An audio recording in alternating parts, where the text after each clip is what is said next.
Thunder crashes overhead as Shu Qing sprints through the torrential downpour toward his apartment building. He bursts through the main entrance and suddenly freezes in place. Standing in the hallway is a girl dressed in stunning red and white Tang Dynasty robes. Shu Qing accidentally drops his keys as he stares at her out-of-place attire. He assumes she must be a dedicated cosplayer waiting for a photo shoot. The girl jumps back as he approaches, her eyes wide with genuine terror. Shu Qing simply picks up his keys and begins walking up the stairs. Suddenly, the girl calls out from behind, commanding him to halt his steps. He turns back and casually mentions that he lives in this building. Her intense gaze makes him feel like a common criminal. He ducks into his room, shutting the door on the strange encounter. Shu Qing peeks through the peephole and sees she is still standing there in the cold. He takes a warm bath and tries to forget the odd girl in the hallway. He calls his cat, Melon, who trot over for its evening meal. The rain outside continues to hammer against the window pane relentlessly. Shu Qing opens the door again and finds her huddled against the wall. He offers her an umbrella and asks if she needs help getting home. She ignores the umbrella and asks where exactly she is. He explains that they are in his neighborhood on Beiwang Road. The girl asks who he is with a look of extreme caution. He sighs and explains he is just a random guy living his life. She introduces herself as Jiang Hai, a disciple of the prestigious Yan clan. Shu Qing thinks she is playing her role as a cosplayer a bit too well. Realizing she has nowhere to go in the storm, he invites her inside. Jiang Hai enters slowly, scanning the room for hidden threats. Shu Qing picks up his phone to call for assistance. Jiang Hai's eyes lock onto a glowing television screen as an advertisement begins. She draws her sword in a blur of motion and strikes the screen. The TV explodes in a shower of sparks and shattered glass. Shu Qing drops his phone in horror as his expensive TV is ruined. Jiang Hai points her blade at the broken glass, ready for a counterattack. He demands to know why she just destroyed his property. She claims she was merely vanquishing the spirits trapped inside the glass box. Shu Qing realizes that no ordinary cosplayer would commit such property damage. He asks where she really came from as he picks up the shattered pieces. Jiang Hai repeats that she is a warrior serving her emperor in the Tang Dynasty. He asks for the name of this emperor she serves so loyally. She mentions the 16th year of Kaiyuan, assuming he should know it well.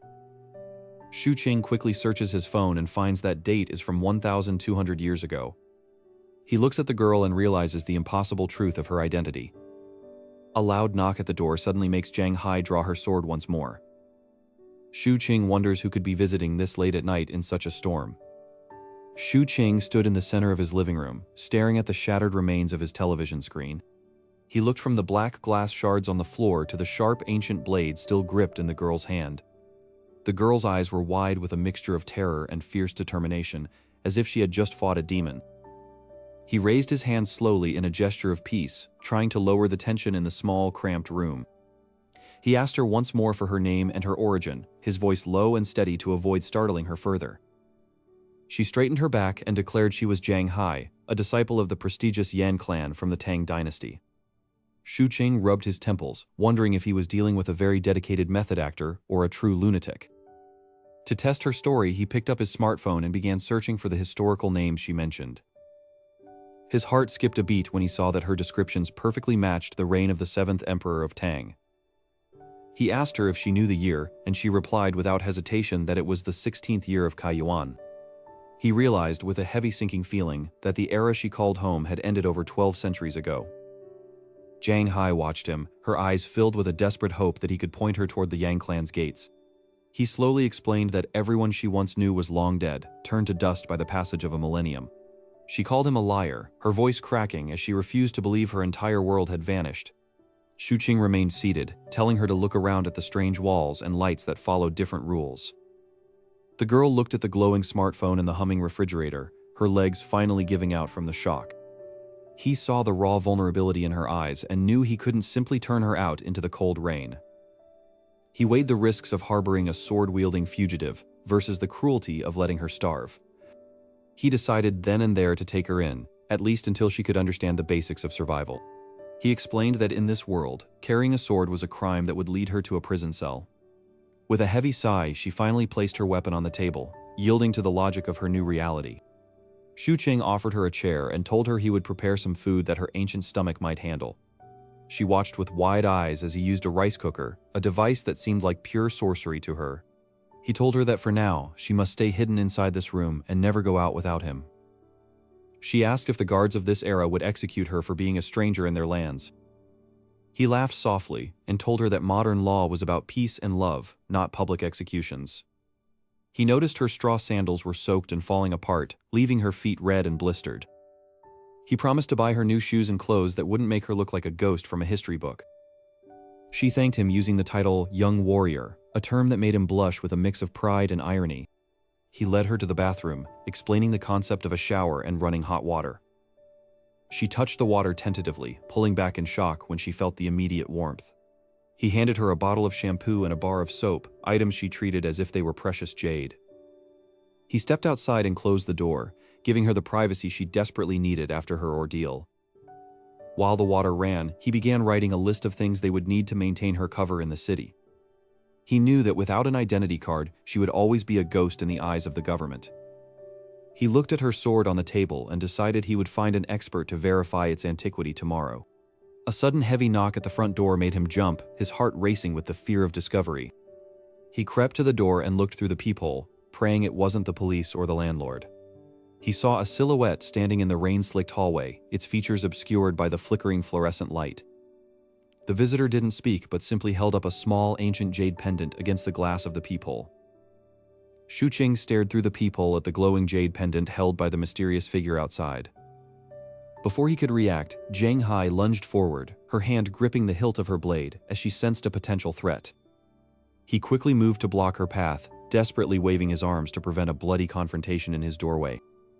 The visitor outside eventually vanished into the shadows of the corridor, leaving behind only the fading glow of the jade.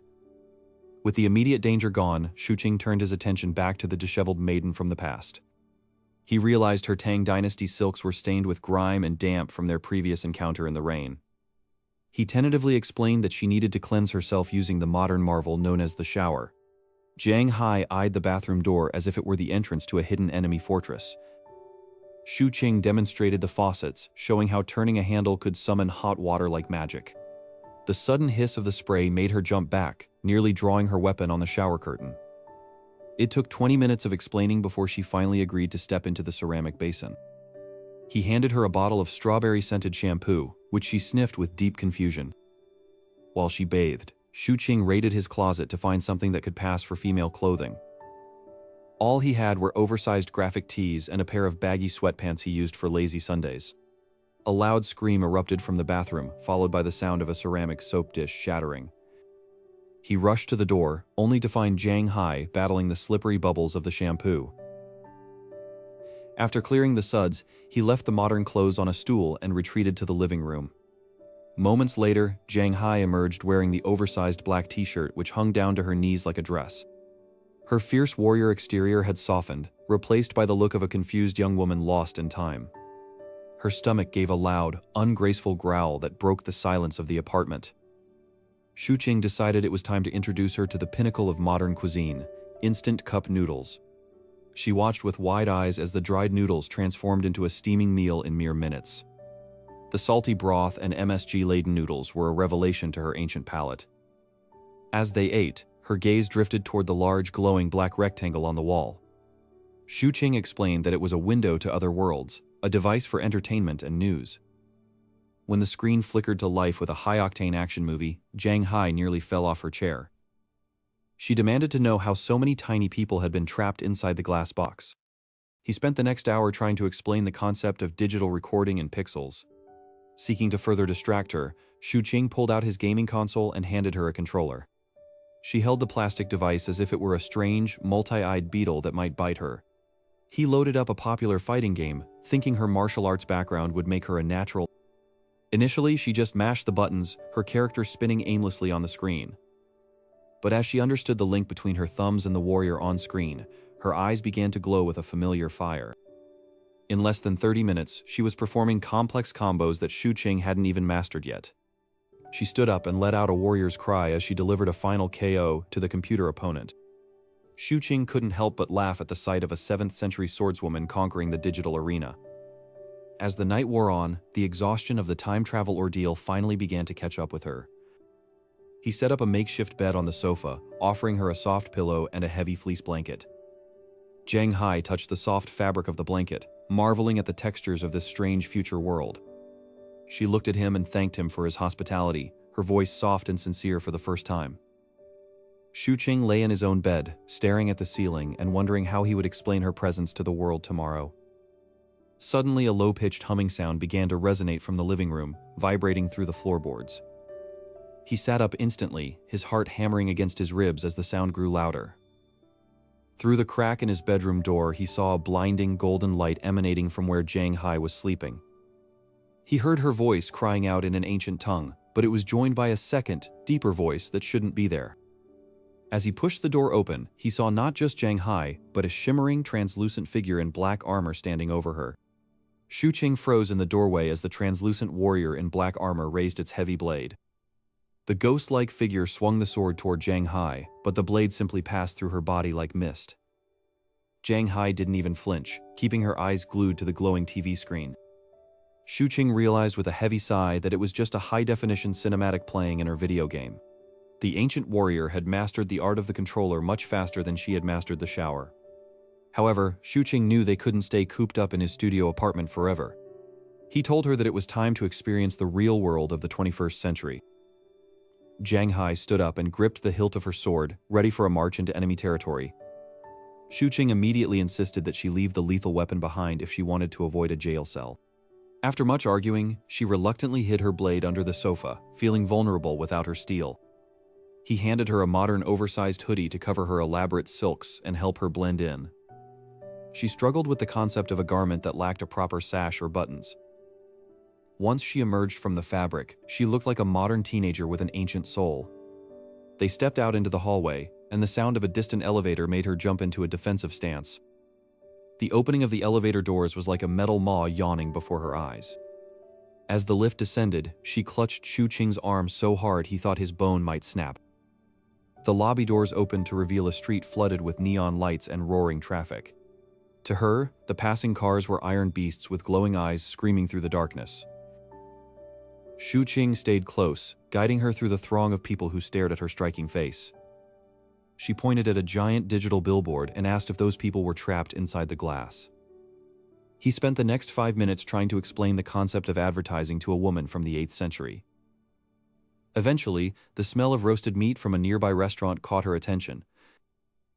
They entered a bustling hot pot place, the steam rising like clouds from every table. The hostess asked how many were in their party, and Zhang Hai bowed so deeply her head nearly hit the counter. Shu Qing quickly pulled her up, noticing the other customers whispering about the strange girl. They were seated at a small booth where Zhang Hai sat as stiff as a statue. When the induction stove hidden under the table began to boil the pot, she jumped back in alarm. She demanded to know what sorcery created heat without the use of wood or coal. Shu Qing explained it was electricity, a concept she accepted with the same stoicism as dragons. Her first taste of the spicy broth was a revelation that made her eyes water and her heart race. She declared the food to be fit for an emperor and began eating with the speed of a hungry tiger. However, the peaceful moment was shattered when a group of rowdy men at the next table started making loud comments. One of them stood up and approached their table, commenting on how cute Zhang Hai's cosplay was. Zhang Hai's hand instinctively reached for her waist where her sword usually hung. Shu Qing saw her knuckles turn white and knew he had to intervene before the restaurant became a crime scene. The man reached out to touch the fabric of her hoodie, laughing at Shu Qing's attempts to stop him. In a blur of motion, Zhang Hai grabbed his wrist and twisted it with a sickening crunch. The man screamed, falling to his knees as the entire restaurant went silent. She stood over him like a judge, her voice low and dangerous as she spoke of honor and consequences. Shu Qing threw some cash on the table and grabbed her hand, dragging her toward the exit before the police arrived. As they reached the sidewalk, they saw a black sedan with tinted windows waiting by the curb, and a man in a suit stepped out, holding a photograph of Zhang Hai. The black sedan lingered by the curb like a silent predator as the man in the suit adjusted his glasses. Shu Qing instinctively grabbed Zhang Hai's elbow and pulled her into the shadows of a nearby alleyway. Zhang Hai reached for the hilt of her sword, her eyes darting toward the stranger with a lethal precision. Shu Qing whispered frantically that they couldn't afford a scene in front of the public surveillance cameras. The man in the suit scanned the sidewalk once more before slowly returning to the driver's seat of the sedan. As the car pulled away, Shu Qing let out a breath he hadn't realized he was holding. Zhang Hai asked if the man was a bounty hunter sent by the modern government to capture her. Shu Qing admitted he didn't know, but he felt the walls of the city closing in on them. They made their way back to the apartment, taking a long, winding route to ensure they weren't followed. Just as they reached the front door, Shu Qing's phone vibrated violently in his pocket.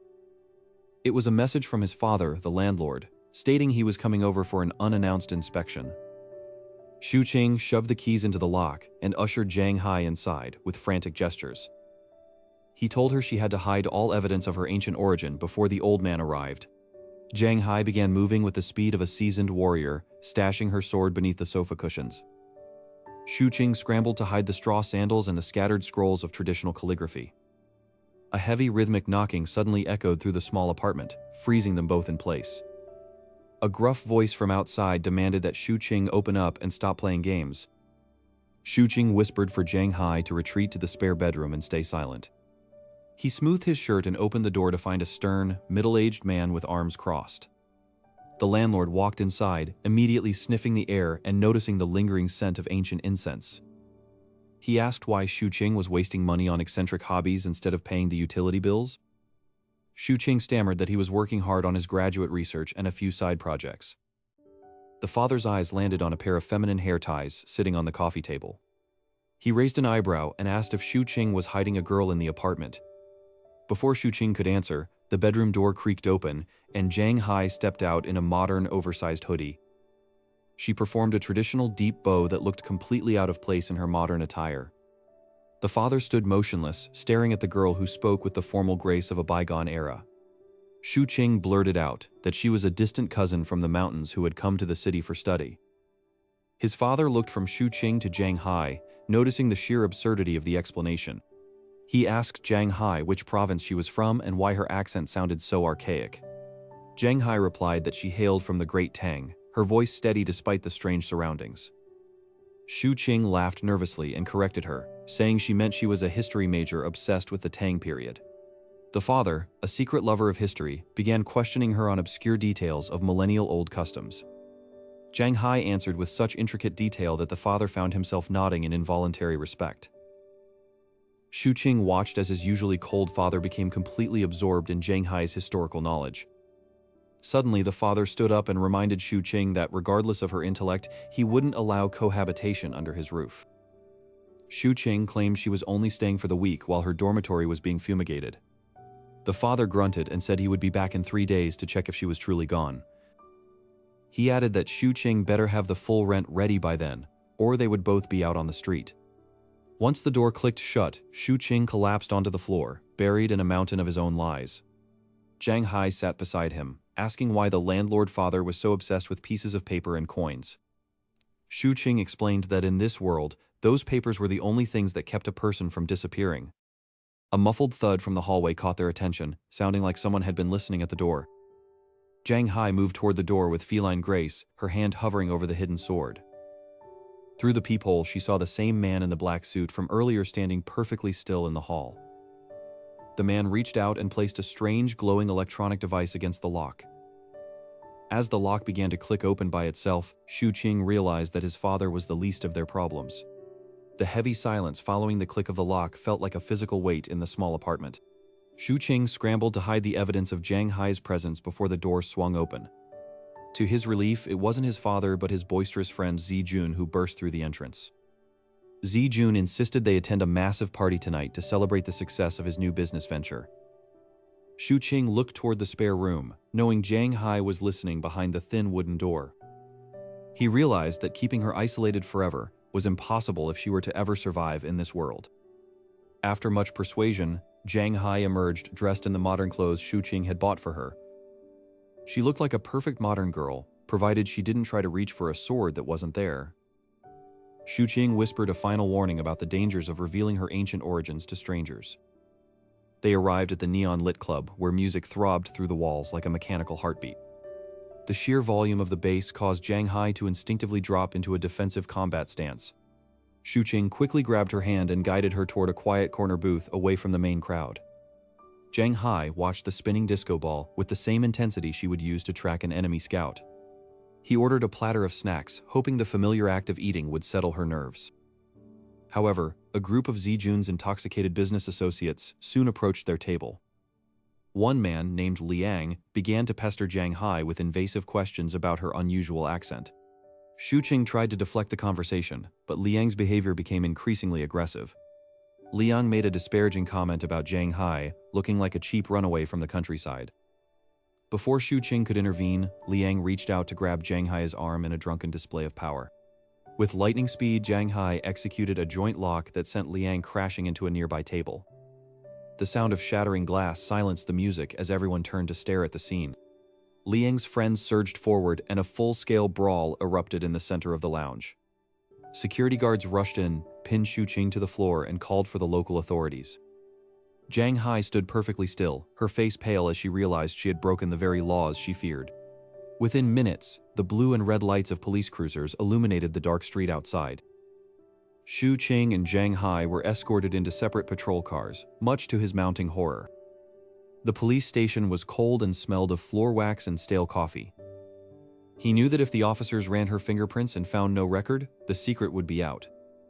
A young officer named Qin Hao, an old friend of Xu Qing, walked out of the back room. Qin Hao asked why Xu Qing was involved in a bar fight with a girl who had no identification. Xu Qing spun a frantic lie about her being a cousin from a remote, undocumented village. Qin Hao didn't seem convinced but agreed to let them go if they paid a heavy fine. Jiang Hai emerged from the interrogation room, her face a mask of stoic calm that hid her inner terror. They walked out into the freezing night air, the silence between them heavier than ever. Xu Qing apologized for dragging her into such a dangerous and public situation. Jiang Hai replied that she now understood why the peaceful world was actually the most complex. She confessed that the modern officials were more intimidating than the soldiers of her own era. Back at the apartment, Xu Qing noticed a black car parked across the street that hadn't been there before. He realized that Qin Hao might have let them go, but he was certainly going to keep watching. As they both tried to settle in for the night, a heavy rhythmic knocking suddenly echoed through the front door. The living room was bathed in the soft, flickering glow of the television as the countdown to the new year began. Jiang Hai sat rigidly beside Xu Qing, her hands resting nervously on her knees as she processed the concept of a fresh start. Xu Qing glanced at her profile, noting how much her sharp, warrior-like edges had softened over the past 6 months. He remembered the day she arrived in the rain, brandishing a sword at his TV set in a fit of terror. Now, she wore a knitted sweater and looked every bit the modern girl, despite the millennium of history in her eyes. The heavy rhythmic knocking that had ended their previous night was now just a distant memory of a resolved misunderstanding. Xu Qing reached out and slowly took her hand, his fingers intertwining with hers in a silent promise. Jiang Hai did not pull away this time, instead leaning her head slightly toward his shoulder. She realized that her life in the Tang Dynasty was a closed chapter, and this new world was her true home. On the TV, the announcer began the final 10 seconds, and the volume of the city outside seemed to rise in anticipation. Jiang Hai suddenly turned to him, her eyes bright with a mixture of courage and newfound affection. As the clock struck midnight, she leaned in and pressed her lips against his, ending all the ambiguity between them. Xu Qing froze for a split second before melting into the kiss, his heart racing faster than any game he had ever played. They pulled apart slowly, the sound of fireworks booming in the distance, echoing the celebration in their hearts. "Happy New Year, my little warrior," Xu Qing whispered, his voice thick with emotion. Jiang Hai blushed a deep crimson, her gaze dropping to their joined hands. "I have no more debts to repay," she stated softly, "only a life I wish to share with you." Xu Qing felt a massive weight lift from his shoulders, knowing she finally accepted this era and his love. He stood up and pulled her toward the window to watch the vibrant explosions of light over the city skyline. Jiang Hai watched the colors dance across the clouds, no longer seeing them as dark magic, but as human beauty. "The world is at peace now," Xu Qing said, wrapping his arms around her from behind. Jiang Hai leaned back into his embrace, finally feeling the security she had searched for across 12 centuries. Winter Melon the cat jumped onto the windowsill, letting out a soft meow as if joining the celebration. They laughed together, a sound that harmonized perfectly with the distant cheers of the city residents. The next morning, the first sun of the year spilled across the floor, signaling the start of their official life together. Shu Qing woke up to the smell of fresh porridge, a sign that Zhang Hai was already busy in the kitchen. He walked into the kitchen to find her expertly handling a modern frying pan, her movements fluid and confident. She looked over her shoulder and gave him a genuine, unforced smile that took his breath away. "I think I am finally learning how to be a person of this era," she said with a chuckle.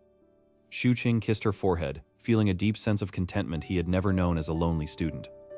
Later that day, they visited his parents' house again, this time without the need for pretense or fake stories. His mother greeted them with open arms, sensing the new depth in their relationship immediately. Even his father seemed to relax, offering a rare nod of approval as they sat down for a family meal. The conversation flowed naturally, filled with laughter and plans for the upcoming year. Zhang Hai realized that family wasn't just blood, but the people who chose to take you in when you were lost. She was no longer a ghost of the Tang Dynasty, but a woman with a future and a place to belong. As they walked back to their own apartment that evening, the snow began to fall in soft, silent flakes. Shu Qing pulled her closer, the cold air failing to dampen the warmth radiating between them. They entered their home, locked the door against the world, and began their lives as equals in the modern age. The millennium-old mystery was finally solved by the simple power of a shared home and a genuine heart.